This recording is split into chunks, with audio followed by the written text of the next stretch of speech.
Welcome to the Leo. ఆంధ్రప్రదేశ్లో ప్రధానంగా రైతులు ఎదుర్కొంటున్నటువంటి సమస్యల్లో 22A అంటే నిషేధిత జాబితాలో ఉన్నటువంటి భూములకు విముక్తి కల్పించాలి అని పెద్ద ఎత్తున దరఖాస్తులు వచ్చాయి. ముఖ్యంగా వైసీపీ హయాంలోనే నిషేధిత జాబితాలో చేర్చారు అని చెప్పి దాదాపుగా 50,000కు పైగా ఆ దరఖాస్తులు అయితే వచ్చాయి.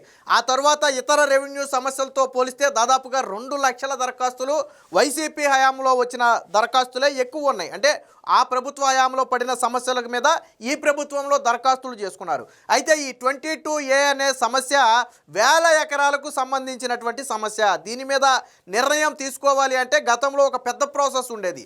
దాన్ని ఇప్పుడు సింప్లిఫై చేస్తూ అధికారాలను ఆర్డీఓకి, జాయింట్ కలెక్టర్కి కూడా బదిలీ చేశారు.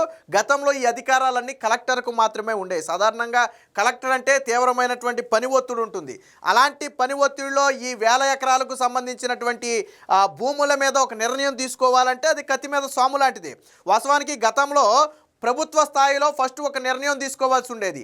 ఆ ప్రభుత్వం తీసుకున్న నిర్ణయం తరువాత దాన్ని కలెక్టర్కి వస్తే కలెక్టర్ దాన్ని పరిశీలించి అది నిషేధిత జాబితాలో ఉంచాలా తీసేయాలని సబ్ రిజిస్టర్కి ఆదేశాలు ఇచ్చేవారు. కానీ ఇది అంటే మనకి ఎన్నంత ఈజీగా దాని విధానం ఉండదు. ప్రభుత్వం నుంచి ఆదేశాలు వచ్చినా దాన్ని పరిశీలించాల్సిన బాధ్యత కలెక్టర్ మీద ఉంటుంది. రెవెన్యూ అంటేనే అనేక చిక్కులు ఉంటాయి. ముఖ్యంగా కోర్టు కేసులు ఎక్కువ ఉన్నటువంటి కేసులే ఎక్కువగా కనపడుతుంటాయి. సో వీటన్నిటికీ పరిష్కారం చూపాలి అని ప్రభుత్వం వచ్చిన దగ్గర నుంచి పట్టుబట్టింది. ముఖ్యమంత్రి చంద్రబాబు గారు కూడా ప్రతి నెల కూడా రెవెన్యూ శాఖ మీద ప్రత్యేక సమీక్ష నిర్వహిస్తున్నారు. ప్రస్తుత చీఫ్ సెక్రటరీగా ఉన్నటువంటి సాయి ప్రసాదే ఈ రెవెన్యూ శాఖకు స్పెషల్ చీఫ్ సెక్రటరీగా కూడా వ్యవహరిస్తున్నారు. ఆయన ఆధ్వర్యంలోనే నిన్న సమావేశంలో ఒక కీలక నిర్ణయం అయితే తీసుకున్నారు. ఇక కలెక్టర్ వద్ద ఉన్నటువంటి అధికారాలు అటు ఎనాం భూములకు సంబంధించి కావచ్చు, ఇటు 22A భూములకు సంబంధించి కావచ్చు, వాటి మీద విముక్తి ముఖ్యంగా పట్టా భూములకు అలాగే కోర్టు ఆదేశాలు ఉన్నటువంటి భూములకు కొన్ని కోర్టు కూడా ఆదేశించింది ఆ భూమి కరెక్ట్గానే ఉంది, దాన్ని 22A నుంచి తొలగించండి అని. సో ఈ రెండింటికి విముక్తి కల్పించడం కోసం కలెక్టర్ వద్ద ఉన్న అధికారాలను జాయింట్ కలెక్టర్కి అలాగే కింద ఉన్నటువంటి ఆర్డీఓకి వీరిద్దరికీ కూడా బదిలీ చేయడంతో కొంత పని వెసులుబాటు కలుగుతుంది. కలెక్టర్ మీద ఒత్తిడి లేకుండా పని చేయడానికి అవకాశం ఉంటుంది. రెండోది ఆర్డీఓకి అధికారాలు కల్పించడం వల్ల ఏంటంటే కేవలం ఆయన రెవెన్యూ సమస్యల మీదే ఉంటాడు కాబట్టి మరికొంత ఫ్రీగా వీటిని తొలగించే అవకాశం ఉంటుందని చెప్పి ప్రభుత్వం అయితే భావించింది. దీనికి సంబంధించి విధి విధానాలు కూడా ఆల్మోస్ట్ ఖరారు చేశారు. అధికారిక ఆదేశాలు మాత్రమే వెలువడాల్సి ఉంది. ఇప్పటికే ప్రతి జిల్లాలో కూడా ఒక రెవెన్యూ క్లినిక్ నిర్వహిస్తూ కలెక్టరేట్లో అర్జీలు తీసుకుంటున్నారు. దానికి సంబంధించి కలెక్టర్ ప్రత్యేక దృష్టి కూడా పెడుతున్నారు. ప్రతిరోజు ఈ రెవెన్యూ సమస్యల మీద ప్రత్యేక దృష్టి కూడా పెడుతున్నారు. చంద్రబాబు గారు ఈ రెవెన్యూ సమస్యలను ఈ సంవత్సరం చివరి నాటికి అంటే డిసెంబర్ నాటికి ఆల్మోస్ట్ రెవెన్యూ సమస్యలన్నీ కూడా పరిష్కరిస్తామని ప్రజలకు ఆల్రెడీ హామీ ఇచ్చారు. దానికి అనుగుణంగా ప్రభుత్వాలకు ఆదేశాలు కూడా ఇచ్చి ఉన్నారు. కాబట్టి దీన్ని వీలైనంత త్వరగా రెవెన్యూ సమస్యలు పరిష్కరించాలని ప్రభుత్వం కూడా భావిస్తుంది. దీనికి సంబంధించినటువంటి వార్త ఒకటి వచ్చింది, ఒకసారి చూద్దాం. ఇక వేగంగా విముక్తి 22A పై కలెక్టర్ అధికారాల వికేంద్రీకరణ, వీటిలో కొన్ని జేసీలకు ఆర్డీఓలకు బదిలీ, పట్టా భూముల పరిష్కారాల బాధ్యత వీరికే. ఇనాం సర్వీసు, చొక్క భూముల అంశం కూడా సీఎంతో చర్చించాక త్వరలోనే విధి విధానాలు. CS CCLA భేటీలో నిర్ణయం, ఫ్రీ హోల్డ్పై అదే తర్జన భర్జన, త్వరలో స్పష్టత. సర్వీస్ ఇనాం భూములపై ముఖ్యమంత్రి ప్రకటన చేసే అవకాశం. అంటే ప్రధానంగా ఇప్పుడు 2 అంశాలను తీసుకుంటున్నారు. ఒకటి 22Aలో ఉన్న నిషేధిత భూములు, పట్టా భూములు, అలాగే ఇనాం సర్వీసు భూములు ఏవైతే ఉన్నాయో వాటిని కూడా జాయింట్ కలెక్టర్కి ఆర్డీఓకి అయితే అధికారాలు బదిలీ చేశారు.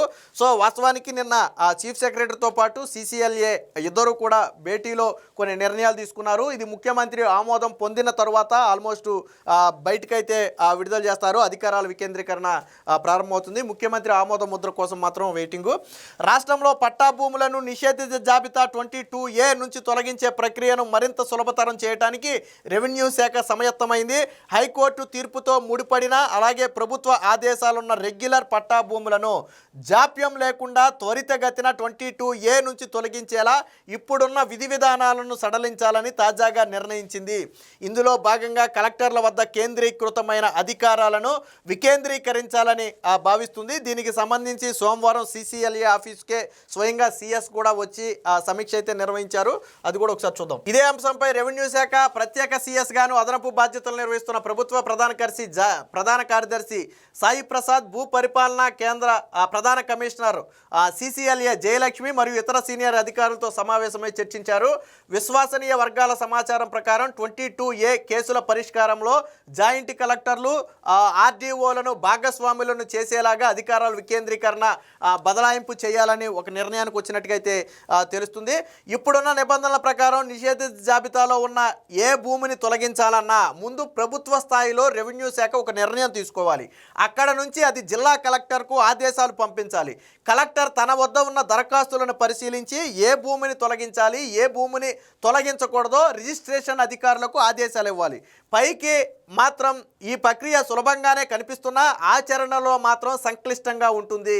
దరఖాస్తులు తీసుకున్నంత వేగంగా విచారణ జరగటం లేదు.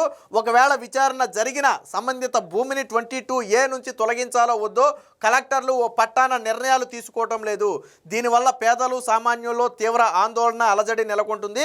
వారు సహజంగానే సమస్యలను రాష్ట్ర స్థాయికి తీసుకువెళ్తున్నారు. రెవెన్యూ శాఖ మంత్రి, ఆ శాఖ స్పెషల్ CS, CCLA ఇతర అధికారుల చుట్టూ నిరంతరం ప్రదక్షిణలు చేస్తున్నారు. మంత్రి CCLA ఆదేశాలు ఇస్తున్నా జిల్లా కలెక్టర్లు సకాలంలో స్పందించడం లేదు.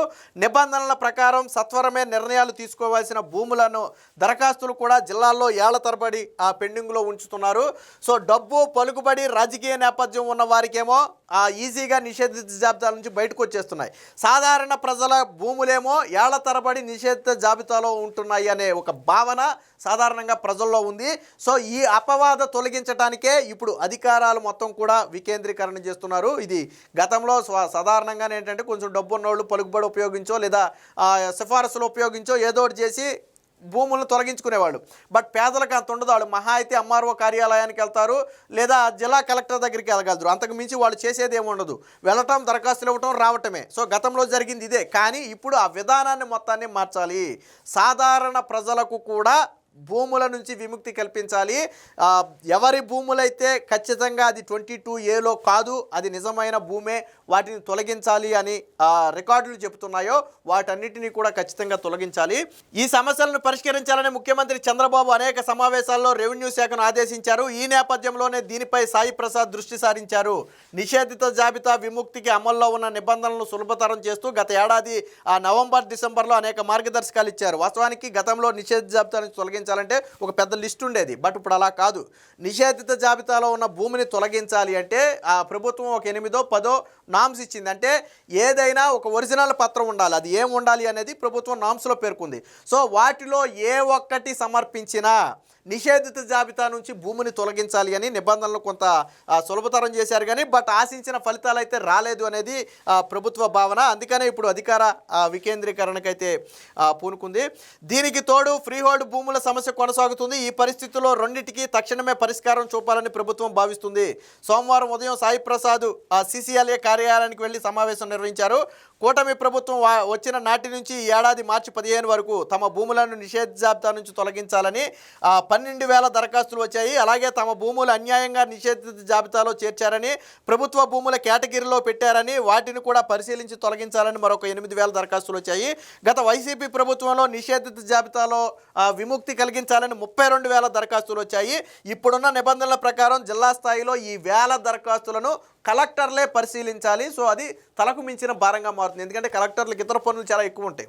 కేవలం దీని మీదే టైం ఫోకస్ చేయాలి. ఎందుకంటే మొత్తం జిల్లా మొత్తానికి ఆయనే అధికారి. జిల్లా మొత్తాన్ని చూసుకోవాల్సింది ఆయనదే బాధ్యత. సో కాబట్టి వీటి మీద దృష్టి సారించలేని పరిస్థితి. అందుకనే ఇప్పుడు ఏం చేశారు అంటే కలెక్టర్ మీద భారం పడకుండా వేగంగా పరిష్కారం కోసం జాయింట్ కలెక్టర్కి అలాగే RDOకి ఇద్దరికి అందరికీ కూడా అధికారాల బదిలీ చేయాలని ఒక నిర్ణయానికైతే వచ్చారు. ఇది ప్రస్తుతం సీఎం వద్ద ఆలోచన ఉంచి ఆయన ఆమోద ముద్ర వేసిన వెంటనే ఆ నిర్ణయాన్ని అయితే అధికారికంగా వెలువడిస్తారు. సో నిషేధ జాబితా నుంచి తప్పించి అధికారాన్ని ఆర్డీఓలకు అప్పగించే ఆలోచన చేసినట్టు తెలిసింది. ప్రభుత్వ భూములుగా భావించి 22A చేర్చిన పట్టా భూములపై నిర్ణయాధికారాన్ని కూడా వాళ్ళకే ఉంచారు.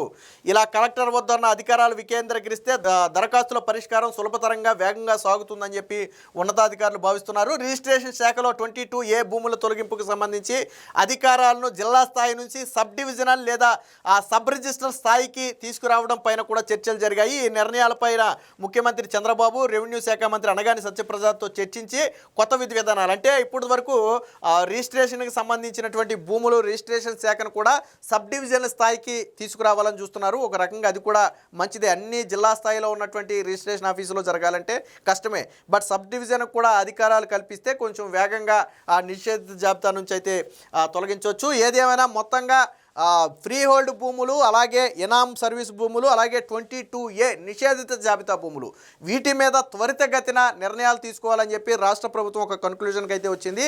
అధికారికంగా సీఎం ఆమోద ముద్ర పడిన తరువాత ఈ కలెక్టర్ అధికారాలను కింది స్థాయికి వికేంద్రీకరించనున్నారు. దాంతో 22A సమస్యలను వేగంగా పరిష్కరించే అవకాశం ఉందని చెప్పి ప్రభుత్వం అయితే భావిస్తుంది. Please subscribe to Leo news for more videos.